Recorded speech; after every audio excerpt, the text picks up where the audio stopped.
Saltburn's original settlement served only a few inhabitants, typically involved in farming and fishing, as well as the export of locally manufactured alum, of ironstone nodules collected from the beach and of hazel rods for use in the Durham coalfield.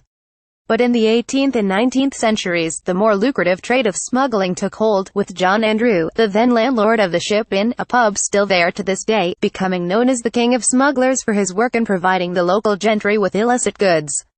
Things changed dramatically for the hamlet in 1858 when recently elected Durham South MP Henry Pease, a railway owner and peace campaigner, spent an afternoon walking along the sea banks towards Saltburn while visiting his brother Joseph, who lived nearby.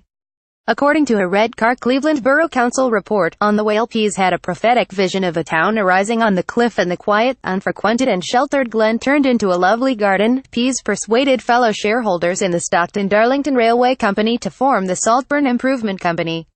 By the early 1860s, a railway station and the Zetland Hotel, billed as the finest railway hotel in the world and served by its own platform, had been built.